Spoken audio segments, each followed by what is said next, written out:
Allen Appu എന്ന ഒരു അക്കൗണ്ടിൽ നിന്ന് വന്ന ക്വസ്റ്റ്യൻ ആണ്, history graduate after MBA business roles, അതിനെ പറ്റി ഒരു വീഡിയോ ചെയ്യുമോ എന്നുള്ളത്. സോ ഞാൻ മനസ്സിലാക്കിയത് ഹിസ്റ്ററി ഗ്രാജുവേഷൻ, അതായത് BA ഹിസ്റ്ററി ആകാം, അതിനുശേഷം MBA പഠിച്ച് ബിസിനസ് റിലേറ്റഡ് കരിയർ റോൾസ് ആഗ്രഹിക്കുന്ന കൂട്ടുകാർ എന്തൊക്കെ കാര്യങ്ങൾ ശ്രദ്ധിക്കണം എന്നുള്ളതാകാം. സോ ഇന്നത്തെ എപ്പിസോഡിൽ ഈ കാര്യങ്ങൾ തന്നെയാണ് ഡിസ്കസ് ചെയ്യാനുള്ളത്. സോ ചില പ്രത്യേക ഇമ്പോർട്ടൻറ്റ് ക്രിട്ടിക്കൽ ഫാക്ടേഴ്സ് അത് മനസ്സിലാക്കേണ്ടതായിട്ട് ഉണ്ട്. തീർച്ചയായിട്ടും അത് നിങ്ങളുടെ കരിയറിന് ക്ലാരിറ്റിയും അതോടൊപ്പം നിങ്ങളുടെ കരിയർ ഗ്രോത്തിനും സക്സസിനും കാരണമാകാൻ പോകുന്ന പ്രത്യേകമായിട്ടുള്ള കാര്യങ്ങൾ. സോ അതിൽ ആദ്യത്തേത് മനസ്സിലാക്കാനുള്ളത് നിങ്ങളുടെ സ്ട്രെങ്ത്സ് തന്നെയാണ്. അതായത് BA ഹിസ്റ്ററിയും MBA എന്നുള്ളത് രണ്ട് ഡിഫറെന്റ് ലെവലിൽ നിൽക്കുന്ന കാര്യങ്ങളാണ്. So obviously MBA business administration എന്ന ആ രംഗത്തേക്ക് വരുമ്പോൾ അത് ഏത് സ്പെഷ്യലൈസേഷൻ ആണെങ്കിലും BA ഹിസ്റ്ററിയുമായിട്ട് വലിയ വ്യത്യാസം നിങ്ങൾക്ക് മനസ്സിലാക്കാൻ പറ്റും. സോ ചില പ്രത്യേക സ്ട്രെങ്ത്സ് നിങ്ങൾ ഡെവലപ്പ് ചെയ്യേണ്ടതായിട്ടുണ്ട്. അതായത് BA ഹിസ്റ്ററിയിൽ നിന്ന് ഡിഫറെൻ്റ് ആയിട്ടുള്ള ചില കാര്യങ്ങൾ അത് നിങ്ങൾ ഡെവലപ്പ് ചെയ്യേണ്ടതായിട്ട് തന്നെയുണ്ട്. സോ ഈ കാര്യങ്ങൾ മനസ്സിലാക്കുന്നതിൽ കൂടി മാത്രമേ നിങ്ങൾക്ക് MBA പഠിച്ചതിന് ശേഷം അതിനനുസരിച്ചിട്ടുള്ള ഒരു കരിയർ ഗ്രോത്ത് നേടാൻ പറ്റുകയുള്ളൂ. സോ ഓരോ കോഴ്സിനും അതിൻ്റെതായ ഒരു പേഴ്സണാലിറ്റി ഉണ്ട്. അതായത് ആ കോഴ്സിന് തന്നെ പേഴ്സണാലിറ്റി ഉണ്ട്. സോ നിങ്ങളുടെ പേഴ്സണാലിറ്റിയും ആ കോഴ്സിന്റെ പേഴ്സണാലിറ്റിയും മാച്ച് ചെയ്യുമ്പോഴാണ് നിങ്ങൾക്ക് മാക്സിമം ബെനിഫിറ്റ് ലഭിക്കാൻ പോകുന്നത്. സോ ഒബ്വിയസ്ലി BA ഹിസ്റ്ററി പഠിച്ചതിന് ശേഷം ഉണ്ടാകുന്ന ഒരു പേഴ്സണാലിറ്റിയും MBA പഠിച്ചതിന് ശേഷം ഉണ്ടാകുന്ന പേഴ്സണാലിറ്റിയും ഡിഫറെൻ്റ് ആണ്. സോ ഏതൊരു പേഴ്സണാലിറ്റിയുടെയും മനസ്സിലാക്കാനുള്ള ഒരു പ്രത്യേക കാര്യം എന്നുള്ളത് ആ പേഴ്സണാലിറ്റിയുടെ ആ സ്ട്രെങ്ത് പോയിന്റ്സ് തന്നെയാണ്. സോ സ്ട്രോങ് അനലിറ്റിക്കൽ സ്കിൽസ് ഉണ്ടായിരിക്കുക എന്നുള്ളത് MBAയുടെ ഒരു one of the fundamental criteria ആണ്. റിസർച്ച് എബിലിറ്റി, അതോടൊപ്പം സോഷ്യോ എക്കണോമിക് കോണ്ടെക്സ്റ്റ് മനസ്സിലാക്കുക, മാനേജ്മെന്റ് റിലേറ്റഡ് കാര്യങ്ങളിൽ അറിവുണ്ടായിരിക്കുക എന്നുള്ളത് തന്നെ MBA മാറ്റി നിർത്തുന്നുണ്ട്. സോ ഈ കാര്യങ്ങൾ നിങ്ങൾക്ക് MBAയുടെ ഫണ്ടമെന്റൽ പ്രിൻസിപ്പിൾസിൽ എണ്ണാൻ പറ്റും. സോ BA ഹിസ്റ്ററി പഠിച്ച ഒരാളാണ്, അല്ലെങ്കിൽ ഹിസ്റ്ററിയിൽ ഗ്രാജുവേഷൻ ഉള്ള ഒരാളാണ്, MBA പഠിക്കുന്നു, MBA പഠിച്ചു കഴിഞ്ഞിരിക്കുന്നു, ജോലിയിലേക്ക് ഇറങ്ങാൻ ആഗ്രഹിക്കുന്നു, അല്ലെങ്കിൽ MBA പഠിക്കാൻ ആഗ്രഹിക്കുന്നു എങ്കിൽ ഈ സ്ട്രെങ്ത് പോയിന്റ്സ് നിങ്ങളുടെ കരിക്കുലം വീറ്റയിൽ ഉൾപ്പെടുത്താൻ തീർച്ചയായിട്ടും ശ്രദ്ധിക്കുക. കരിക്കുലം വീറ്റേ CV എന്ന് പറയുമ്പോൾ ഒരു പേപ്പറിൽ എഴുതുന്ന കാര്യമല്ല, മറിച്ച് നിങ്ങളുടെ പേഴ്സണാലിറ്റിയിൽ ഉൾപ്പെടാൻ ശ്രദ്ധിക്കുക എന്നാണ് പറഞ്ഞത്. രണ്ടാമത് മനസ്സിലാക്കാനുള്ളത് കരിയർ ഓപ്ഷൻസ് ആണ്. സോ MBA പഠിച്ചതിന് ശേഷം എന്തൊക്കെ കരിയർ ഓപ്ഷൻസ് ആണ് ഫോർ എ ഹിസ്റ്ററി ഗ്രാജുവേറ്റ് നിങ്ങൾക്ക് മനസ്സിലാക്കാൻ പറ്റുന്നത്. Business analyst, market researcher, management consultant, policy adviser, corporate strategist, HR manager പോലുള്ള ഹൈഫൈ റോൾസ് തന്നെ തീർച്ചയായിട്ടും നിങ്ങൾക്ക് MBA പഠിച്ചതിന് ശേഷം എയിം ചെയ്യാൻ പറ്റും, പ്രൊവൈഡഡ് നിങ്ങൾ BA ഹിസ്റ്ററി കഴിഞ്ഞ് MBAയിലേക്ക് ആ ഒരു ട്രാൻസ്ഫോർമേഷൻ സക്സസ്ഫുള്ളി അച്ചീവ് ചെയ്യുമ്പോഴാണ്. സോ അതിന് നേരത്തെ പറഞ്ഞ ആ സ്ട്രെങ്ത് പോയിന്റ് തീർച്ചയായിട്ടും മനസ്സിലാക്കേണ്ടതായിട്ടുണ്ട്.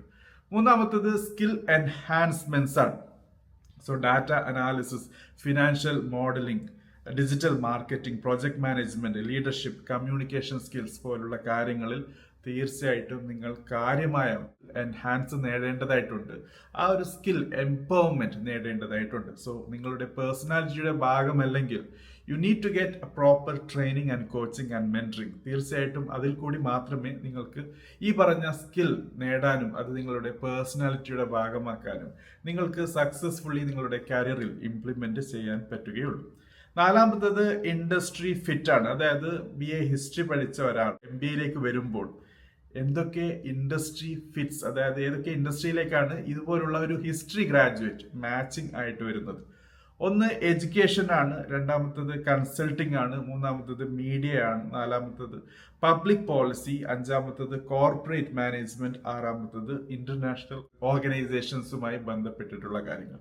സോ ഇവിടെയൊക്കെ നിങ്ങൾക്കൊരു പെർഫെക്റ്റ് ഇൻഡസ്ട്രി ഫിറ്റ് മാച്ച് കാണാൻ പറ്റും എന്നുള്ളതാണ് if you are A history graduate.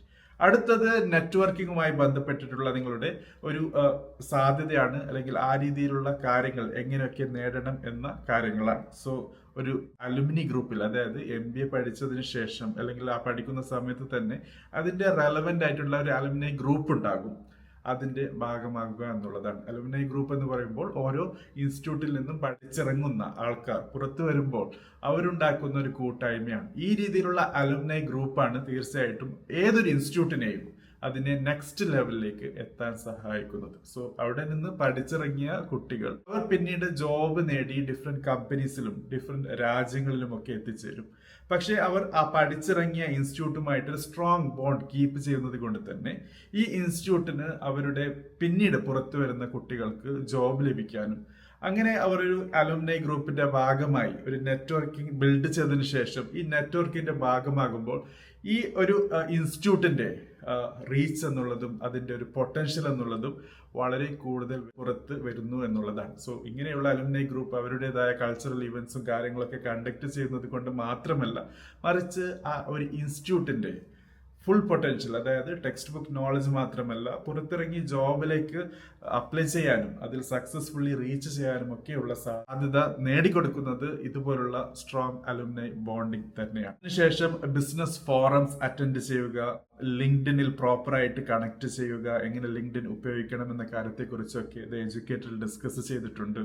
അതിൻ്റെ എപ്പിസോഡ് ആഡ് ചെയ്തിട്ടുണ്ട് കാർഡായോ ഡിസ്ക്രിപ്ഷനിലോ. അതോടൊപ്പം പ്രൊഫഷണൽ അസോസിയേഷനുമായി പ്രോപ്പറായിട്ട് പ്രൊആക്റ്റീവായി എൻഗേജ് ചെയ്യുക എന്നുള്ളതാണ്. അതായത് നിങ്ങൾ ഏത് MBA സ്പെഷ്യലൈസേഷൻ നേടുകയാണെങ്കിലും ഏത് കരിയർ ഗ്രോത്ത് ഏരിയ നിങ്ങൾ സെലക്ട് ചെയ്യുകയാണെങ്കിലും അതുമായി ബന്ധപ്പെട്ടിട്ടുള്ള പ്രൊഫഷണൽ അസോസിയേഷന്റെ ഭാഗമാകുക എന്നുള്ളതാണ്. സോ ഭാഗമാകുക എന്ന് പറയുമ്പോൾ അതിൽ പാർട്ടിസിപ്പേറ്റ് ചെയ്യുക എന്നാണ് അർത്ഥം. അവരുടെ ഇവന്റ്സിൽ പാർട്ടിസിപ്പേറ്റ് ചെയ്യുക, അതിൽ കോൺട്രിബ്യൂട്ട് ചെയ്യുക, റൈറ്റിംഗ്സ് പബ്ലിഷ് ചെയ്യാൻ നിങ്ങളൊരു താല്പര്യം കാണിക്കുക, അല്ലെങ്കിൽ അതിലൊരു ടോക്ക്, അല്ലെങ്കിൽ അതിൽ നിങ്ങളുടെ കാര്യങ്ങൾ, നിങ്ങൾ ഏതെങ്കിലും ഒരു പർട്ടിക്കുലർ ടോപ്പിക് എടുത്ത് അത് പ്രസന്റ് ചെയ്യുക. അങ്ങനെ നിങ്ങൾ ഒരു വിസിബിൾ ആയി മാറുക എന്നുള്ളതാണ്. ഈ വിസിബിലിറ്റി നേടുന്നതിൽ കൂടിയാണ് നിങ്ങൾക്ക് നിങ്ങളുടെ കരിയർ ഗ്രോത്തിനെ നെക്സ്റ്റ് ഫേസിലേക്ക് കൊണ്ടുപോകാൻ പറ്റുന്നത്. സോ ഒബ്വിയസ്ലി ആ ബിസിനസ് അസോസിയേഷൻസിൽ ബാക്കിയുള്ള ആൾക്കാർ നിങ്ങളെ നോട്ടീസ് ചെയ്യുകയും അവർക്ക് താല്പര്യമുള്ള, അവർക്ക് ആവശ്യമുള്ള കഴിവ് നിങ്ങളിലുണ്ടെങ്കിൽ തീർച്ചയായിട്ടും അവർ നിങ്ങളെ അപ്രോച്ച് ചെയ്യും. അങ്ങനെ നിങ്ങളുടെ കരിയറിന്റെ നെക്സ്റ്റ് ഫേസിലേക്ക് കടക്കാനുള്ള ഒരു സാഹചര്യം സൃഷ്ടിക്കാൻ പറ്റും. പിന്നീടുള്ളത് സർട്ടിഫിക്കേഷൻ പ്രോഗ്രാംസ് ആണ്. അതായത് ഒരു BA ഹിസ്റ്ററി ഗ്രാജുവേറ്റ് അല്ലെങ്കിൽ ഹിസ്റ്ററി ഗ്രാജുവേറ്റ് MBA പഠിച്ചതോടുകൂടി അവർക്ക് ആ ഒരു ബിസിനസ് അഡ്മിനിസ്ട്രേഷൻ രംഗത്ത് പൂർണ്ണമായിട്ടുള്ള ഒരു ആധികാരികത നേടാൻ പറ്റി എന്ന് പറയാൻ പറ്റില്ല. മറിച്ച് ചില സർട്ടിഫിക്കേഷൻ പ്രോഗ്രാംസ് ആണ് ഈ എഡ്യൂക്കേഷൻ ക്വാളിഫിക്കേഷനെയും നിങ്ങൾ ഏത് ജോബ് ഫീൽഡിലേക്കാണോ ഇറങ്ങാൻ പോകുന്നത് അതിനെയും ബ്രിഡ്ജ് ചെയ്യുന്നത്. സോ അങ്ങനെ നോക്കുമ്പോൾ PMP project management professional certifications ഉണ്ട്, 6 സിഗ്മ സർട്ടിഫിക്കേഷൻസ് ഉണ്ട്, ഡിജിറ്റൽ മാർക്കറ്റിംഗുമായി ബന്ധപ്പെട്ട് അനേകം സർട്ടിഫിക്കേഷൻ പ്രോഗ്രാംസുകളുണ്ട്, ഫിനാൻഷ്യൽ അനാലിസിസുമായി ബന്ധപ്പെട്ടിട്ടുണ്ട്, ബിസിനസ് അനലിറ്റിക്സുമായി ബന്ധപ്പെട്ടും HR സർട്ടിഫിക്കേഷൻസുമായി ബന്ധപ്പെട്ടൊക്കെ പല സാധ്യതകളുമുണ്ട്. അതൊക്കെ പൂർണ്ണമായും നിങ്ങൾ കൺസിഡർ ചെയ്യുക. സോ പറഞ്ഞത് ഇതെല്ലാം ചെയ്യണമെന്നല്ല, മറിച്ച് നിങ്ങളൊരു പ്രത്യേക ഫീൽഡിനെ സെലക്ട് ചെയ്ത് ആ ഫീൽഡിന് ആവശ്യമായ സർട്ടിഫിക്കേഷൻ നേടുക എന്നുള്ളത് തന്നെയാണ്. പിന്നീട് നിങ്ങളുടെ ലോങ് ടേം ഗോൾസ് എന്തൊക്കെയായിരിക്കണം? ഹിസ്റ്ററി ഗ്രാജുവേറ്റ്സിന് MBA പഠിച്ചതിന് ശേഷം എന്തൊക്കെ ഒരു ലോങ് ടേം ഒബ്ജക്റ്റീവ് അവർ വരുത്തണം അവരുടെ കരിയർ പാത്തിൽ എന്നുള്ളതാണ്. So clear career mile stones define ചെയ്യുക, ലീഡർഷിപ്പ് റോളുകൾ, ഇൻഡസ്ട്രി എക്സ്പെർട്ടീസ്, അതോടൊപ്പം ഓൺടർപ്രണർഷിപ്പ് എന്നുള്ളത് തീർച്ചയായിട്ടും ഇതൊക്കെ വളരെ സ്ട്രോങ് ആയിട്ടുള്ള പില്ലേഴ്സാണ്.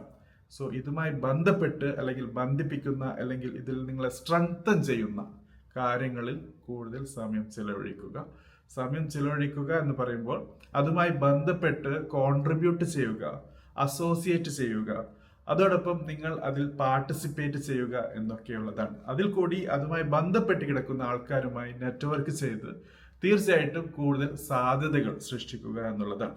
പിന്നീട് കാലഘട്ടത്തിന്റെ വേർഡായി നമുക്ക് മനസ്സിലാക്കാൻ പറ്റുന്ന കാര്യം പേഴ്സണൽ ബ്രാൻഡിംഗ് ആണ്. സോ ഇത് തീർച്ചയായിട്ടും ഈ ഒരു കാര്യത്തിൽ നിങ്ങൾ പിന്നോട്ട് പോകരുത്. പേഴ്സണൽ ബ്രാൻഡിംഗ് എന്നുള്ളത് വളരെ ഇമ്പോർട്ടൻ്റ് ആണ്. നിങ്ങൾ നിങ്ങളുടെ സർവീസും പ്രൊഡക്റ്റും നിങ്ങളുടെ കമ്പനിക്ക് വേണ്ടി മാർക്കറ്റ് ചെയ്യുന്നത് പോലെ തന്നെ നിങ്ങൾ നിങ്ങളെ തന്നെ മാർക്കറ്റ് ചെയ്യേണ്ടതായിട്ടുണ്ട്. സോ മാർക്കറ്റിങ്ങിന്റെ ഏറ്റവും ഇമ്പോർട്ടൻ്റ് ആയിട്ടുള്ള കോർ കൺസെപ്റ്റ് അല്ലെങ്കിൽ കോർ കാര്യം എന്നുള്ളത് ബ്രാൻഡിംഗ് ആണ്.